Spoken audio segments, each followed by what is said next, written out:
Телеканал «Якутия-24» продолжает вещание в прямом эфире. Это программа «Итоги дня». В студии Влад Давыдов и Анастасия Кобызева. Сегодня в программе. ЧП в Тампонском районе. Под воду провалились два бензовоза. Это был несанкционированный выезд на лед. Объединиться для достижения общих целей. 2019 в Якутии объявлен годом консолидации. Как будет выстроена работа в Алданском районе. 170 рублей за десяток. Жители Нерингри обеспокоены повышением цен на куриные яйца. Нерингринская птицефабрика это отрицает. Новый год, новые поправки. С какими вопросами чаще всего начали обращаться жители Ленска в налоговые органы, отвечает инспектор ФНС.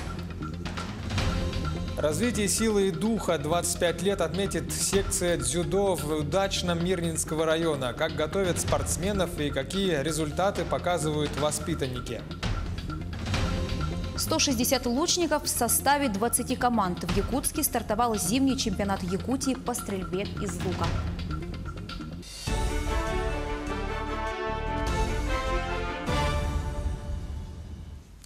Итоги работы топливно-энергетического комплекса в прошлом году и прохождение осенне-зимнего периода стали основными темами встречи президента Владимира Путина и министра энергетики Александра Новака.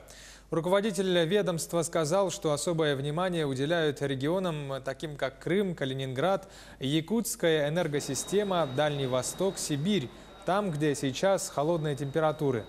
Министр заметил, что отдельные отключения энергии бывают, но все быстро восстанавливается, доложил Новак. Еще один вопрос касался газификации страны. Владимир Путин поручил Минэнерго совместно с «Газпромом» сосредоточиться на проектах, чтобы работа была проделана должным образом и газ был доведен непосредственно до потребителей. Премьер-министр Дмитрий Медведев поставил задачу к 2024 году увеличить долю российского программного обеспечения в госструктурах до размеров более 90%. Обеспечение независимости в цифровом пространстве является вопросом безопасности, подчеркнул Дмитрий Медведев на совещании о развитии отечественной мобильной операционной системы. Цитата.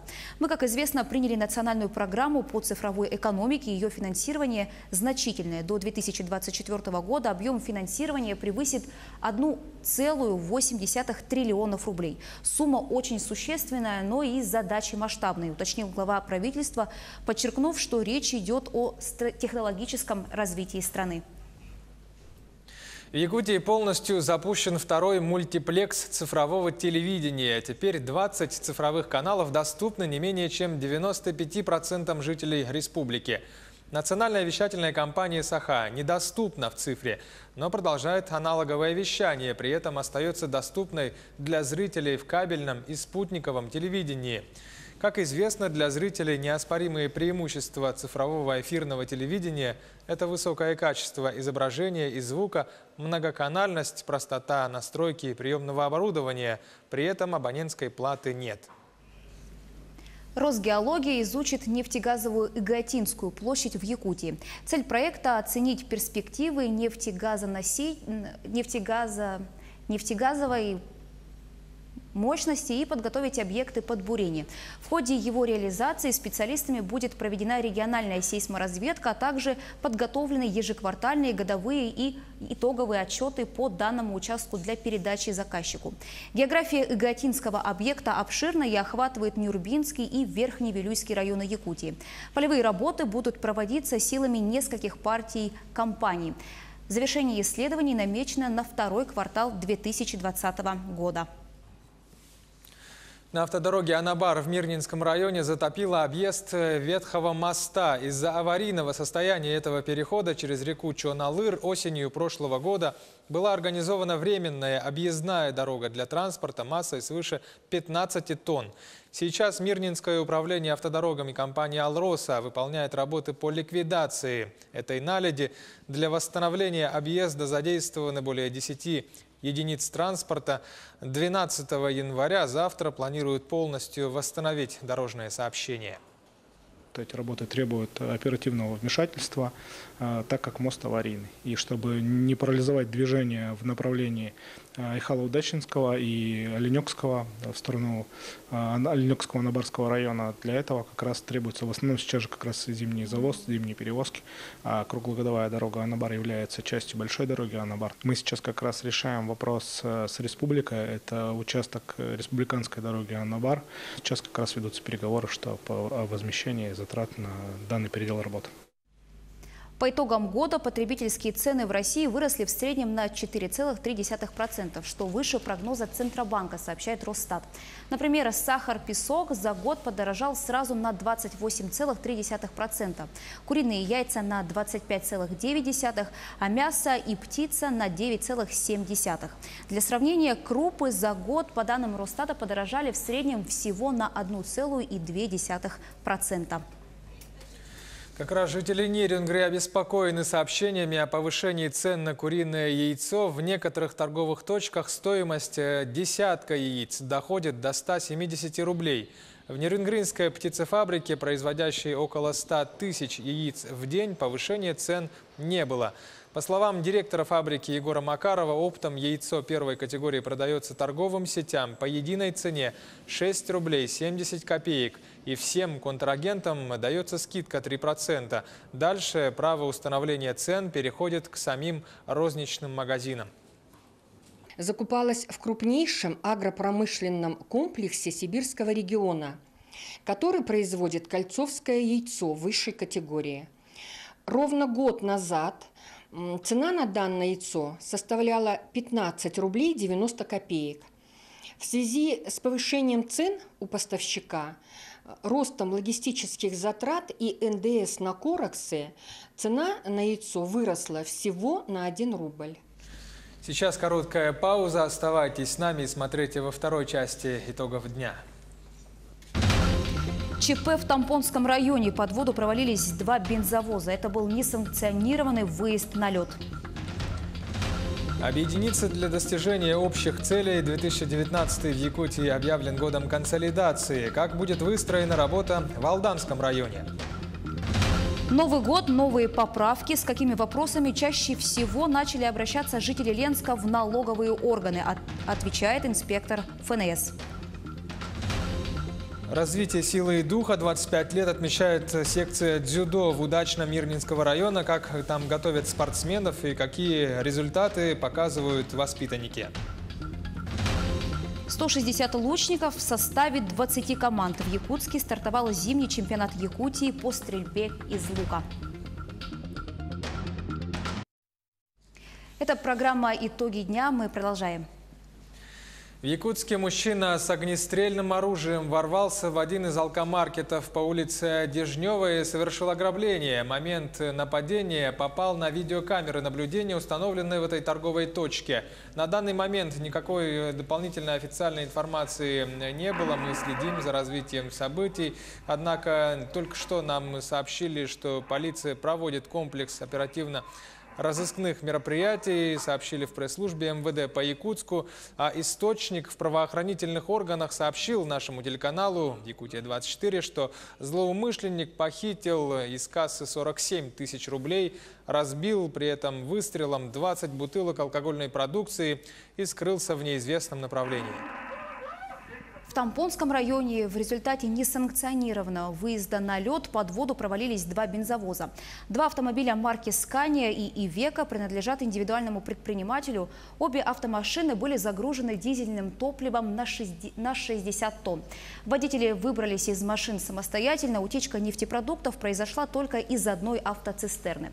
Площадь зоны разлива нефтепродуктов составила 1,5 на 2,5 квадратных метров.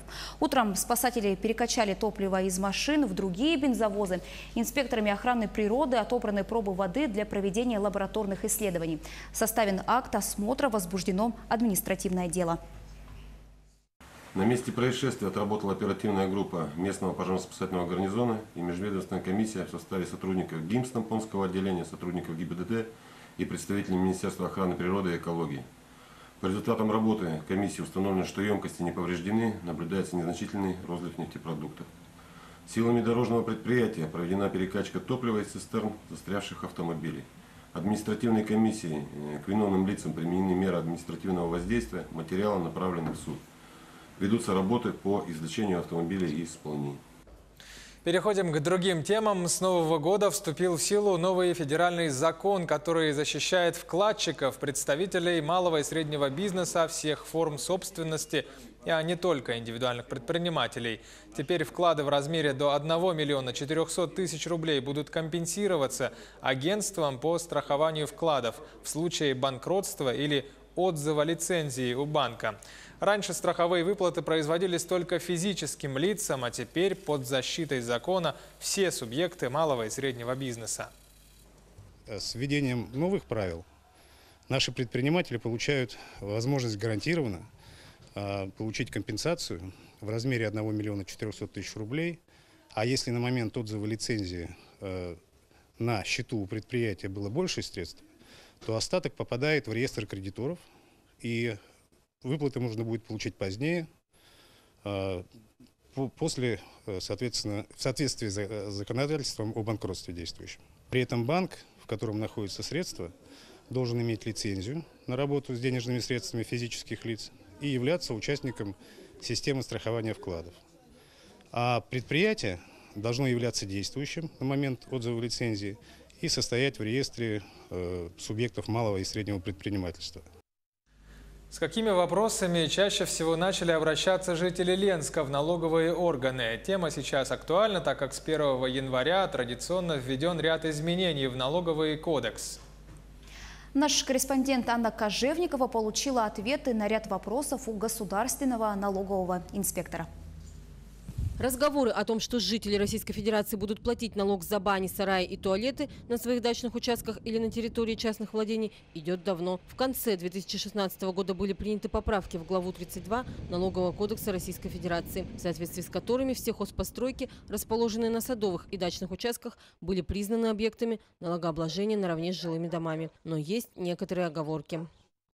Налог на имущество физических лиц обязательно вовсе не для каждой постройки, расположенной на дачном участке. Также далеко не все постройки требуют регистрации. Оплачивать налоговые и регистрировать нужно только те строения, которые подпадают под понятие недвижимости. Чаще всего это жилые строения, в первую очередь дома, а также гаражи. Таким образом, парники, дровяники, амбары, сараи, туалеты налогом не облагаются. Эти строения классифицируются как хозяйственные постройки. Так, хозпостройка, не являющаяся капитальной, площадь которой не превышает 50 квадратных метров, налогом не облагается. А вот за пристройки к жилому дому платить придется, если такое сооружение будет зарегистрировано. Еще одной волнующей темой стало обсуждение введения налога на домашних животных в связи с разработкой новых законопроектов. Но такой вид налога введен не был. А вот за имущество, зарегистрированное на детей, платить придется родителям. Часто в налоговую инспекцию обращаются жители с вопросом, почему им не приходят налоговые уведомления. Если же человек зарегистрирован непосредственно в личном кабинете, то все налоговые уведомления будут поступать непосредственно туда. То есть на бумажном носителе ему ничего приходить не будет. Или же он там может пометить, чтобы ему прислали на бумажный носитель по месту регистрации данного лица. Уведомление не направляется, если общая сумма налогов, исчисленная налоговым органом, составляет менее 100 рублей. Для этого налогоплательщику нужно обратиться непосредственно в сам налоговый орган или, опять же, через личный кабинет, и ему выкатят квитанцию на эту сумму. Если житель Ленского района получает письмо о налоговом обложении из Кемерово, удивляться не стоит. Просто информационная рассылка производится из Кемеровской области. Единственным официальным сайтом налоговой инспекции является налог.ру и мобильное приложение «Налоги.ФЛ». Все остальные сайты и приложения – двойники, через которые невозможно узнать свои налоги и оплатить их. Анна Кожевникова, Виталий Андреев, Ленск. 2019 в Якутии объявлен годом консолидации. Как следует из указа главы Якутии Айсена Николаева, единение общества повысит эффективность в достижении ряда целей. К примеру, в Алданском районе работает программа гармонизации межэтнических отношений, также реализует проекты, направленные на сплочение общества. Тему продолжит наш корреспондент Татьяна Вахнина. Для решения задач в различных сферах необходимо сплочение общества. Указом главы республики 2019 в Якутии объявлен годом консолидации. Главная цель – создание условий для самореализации каждого жителя. В Алданском районе 2018 запомнился множеством мероприятий, нацеленных на единение народа. Это и мероприятия, которые были посвящены межнациональному единству на территории Алданского района тех народов, которые здесь проживают. У нас масса мероприятий, которые посвящены этому, то есть и спортивные, и культурные, и с выездом в другие поселения, и за пределы Алданского района. То есть у нас и выезжали и в Нерюнгринский район. Алданская земля многонациональная. В городах и поселках проживают представители 2 десятков этносов. Работа по гармонизации межэтнических отношений ведется в школах и среднеспециальных учебных заведениях. На уровне района реализуется программа. Ежегодно на реализацию этой программы закладываются средства муниципального бюджета, и они направлены именно на гармонизацию межэтнических, межконфессиональных отношений, на поддержку нашего казачества. Особое внимание в году наступившем будет уделено языкам коренных малочисленных народов. Организацией Объединенных Наций 2019 провозглашен годом сохранения языков коренных народов. В Алданском районе помимо русского бытуют якутский и эвенкийский языки.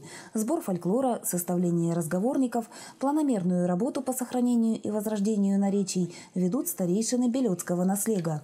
Для сохранения и возрождения нашего языка. Даже вот старейшины наши взялись за такое дело, как проведение на общественных, скажем так, началах воскресных школ по возрождению. Примечательно, что объявленный в Якутии год консолидации в Алданском районе примет эстафету Года дружбы и единения народов. В Южно-Якутском уголке под соответствующей эгидой прошел 2018. Татьяна Вахнина, Сергей Шипачев, Алдан. В Якутске завершилась 23-я научно-практическая конференция «Шаг в будущее». В ней приняли участие свыше 1000 школьников из разных районов и городов республики. В этом году помимо жюри победителей выбирали и зрители. Наиболее сильные проекты были представлены как в физико-технических, так и гуманитарных направлениях. Одним из важных элементов защиты проектов была презентация на английском языке, что, по мнению организаторов, дает школьникам возможность выйти на международный уровень. Победителям выдали рекомендации для участия в российских и международных научных конференциях и выставках. Ты делаешь какую-то свою работу, да, то есть тебе надо придумать свой проект и хорошо его представить, проработать. Мой проект был ионный двигатель, и я прошел на районный этап, теперь я прошел на якутский этап, и мы здесь получили рекомендацию на выставку в Москву. По итогам этой выставки можно будет попасть на Intel. Глава Якутии Айсен Николаев встретился с волонтерами. Подвели итоги года добровольца 2018. Сегодня в Якутии, по данным, насчитывается более 160 тысяч волонтеров, которые в течение года принимали активное участие в субботниках, спасательных операциях и других полезных акциях. Глава республики сказал, что в Якутии добровольческое движение развито на очень серьезном уровне и что в регионе есть большие возможности для дальнейшего развития этого движения, в том числе социального волонтерства. У нас каждый год очень насыщен, но по названию организации, наверное, понятно, какая у нас специфика. Поэтому основным в этом году у нас была подготовка волонтеров, добровольцев, спасателей,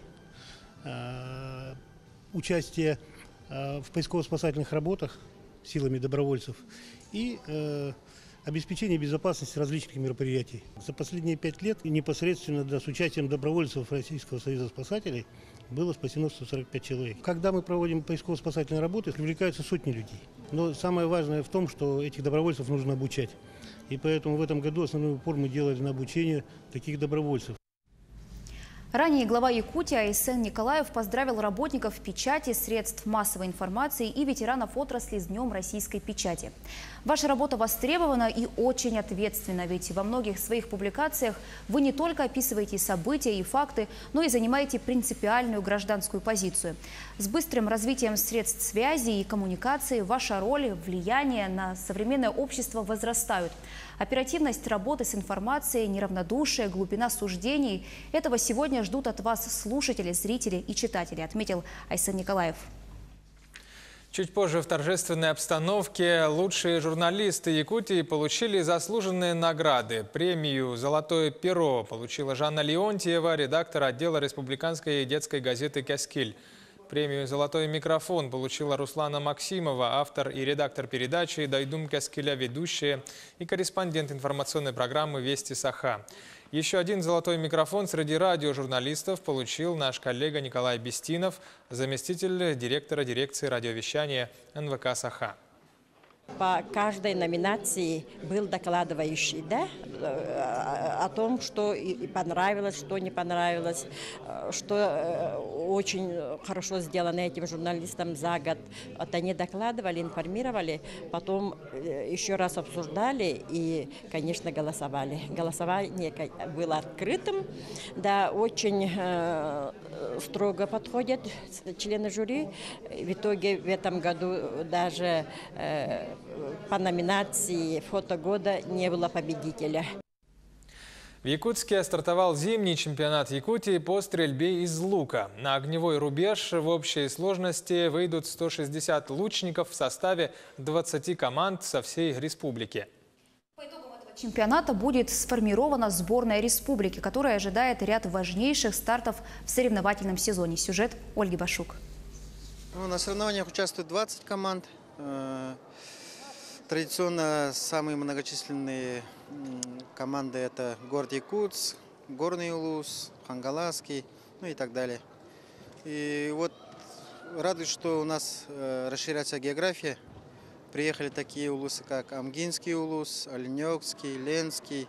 Участвует один заслуженный мастер спорта, 5 мастеров спорта международного класса и 27 мастеров спорта, а также очень много кандидатов в мастера спорта. Лучники соревнуются в 4 дисциплинах – классический лук и блочный, командные соревнования по классическому луку и командные соревнования по блочному. В чемпионате принимают участие все сильнейшие лучники Якутии, в том числе и Степанида Артахинова. Стрельбой из лука занимается больше 10 лет. Принимала участие и возвращалась с победой со многих международных соревнований. В прошлом году стала чемпионкой Европы, но на этом останавливаться совсем не собирается и уже готовится к чемпионату мира. На чемпионате республики, конечно, я хочу показать хороший результат и представляю Алекнинский район. Кристина Тимофеева, нынче Устинова, возобновившая спортивную карьеру, тоже принимает участие в чемпионате. Она представляет свой родной горный район в дисциплине классический лук среди женщин. У меня был маленький перерыв с причинами рождения моего сына. Решилась тогда после 2016 года, что создала семью и, может, и ребеночка. И потом как родился, после 3 месяцев родов, я уже начала тренировки. Для якутских спортсменов зимний чемпионат республики станет отборочным этапом к ответственным стартам и выявит новых перспективных лучников. Они смогут поехать в город Орел на международный турнир, кубок, первенство и чемпионат России по стрельбе из лука. Ольга Башук, Илья Сыромятников, Якутск. 25-летие отметит секция дзюдо в Удачном Мирнинского района. Недавно воспитанники клуба вернулись домой с медалями с очередного республиканского турнира с участием 160 спортсменов. Как известно, хорошие результаты, безусловно, зависят от тренера. Удачнинских ребят готовит титулованный спортсмен, чемпион России Олег Ишимов. О перспективах развития дзюдо в Удачном в сюжете Ирины Балковой. Растяжка, броски с переворотом, бег с ускорением. На первый взгляд обычная тренировка юных дзюдоистов Удачнинской секции. Вот только проводит ее двукратный победитель первенства Европы, чемпион России Олег Ишимов. Сам он бывший воспитанник талантливого тренера Николая Диденко. Именно с этой секции началась его спортивная карьера, что и стало смыслом всей его жизни. Сейчас, как признается он сам, не помнит себя уже без кимоно. Ведь почти 20 лет в спорте – это достаточно серьезный стаж. Ну а первые соревнования навсегда остались в памяти. Зал выглядел совсем по-другому здесь. Всего не было, сейчас намного удобнее стало. И здесь приезжал, по-моему, Айхал к нам на соревнования. И вот Николай Николаевич и тренера айхальской школы приезжали к нам со своими учениками, и мы здесь проводили соревнования, так скажем, такие небольшие. Нынче секция в Удачном отметит свой 25-летний юбилей. За этот период выпустилось порядка 2000 человек. Не все из них стали выдающимися спортсменами. Очевидно одно – занятия спортом навсегда оставили след в душе каждого. Кто-то стал спортсменом, кто-то стал просто по жизни хорошим человеком, кто-то стал тем человеком, который уважает физкультуру и спорт, которому она в жизни помогла. Но, по крайней мере, мы все знаем, что и физкультура, и спорт, и любая секция, которая серьезно относится, и ребята к ней, никогда не прошла мимо своего жизненного пути. В настоящее время в секции занимается 70 человек, 15 из них девочки. Существует 3 группы. Это начальная подготовка, учебно-тренировочный состав и группа спортивного совершенствования. Это уже те ребята, которые достигли в спорте определенных успехов. Спорт выбрал, конечно же, из-за того, что в первую очередь отец тренер. Продолжить его путь.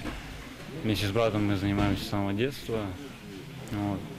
Ну и еще с самых малых лет мне вошел в душу этот спорт, и я начал заниматься и потихоньку развиваться в этом направлении. Недавно ребята удачнинской секции приняли участие в республиканском благотворительном турнире по самбо, который проходил в Покровске, где также спортсмены заняли лидирующие позиции. Проходит он уже в этом году, прошел 10-й раз. Приняли 157 человек участие, самбистов. Ну, конечно, в большей части это дзюдоисты. Самбистов у нас как-то в республике поменьше, но тем не менее это все прошло. На этих соревнованиях неплохо отборолась Леонтьева Настя, до 40 килограмм завоевала первое место. Щеглов Ярослав свыше 73 килограмм также само завоевал первое место.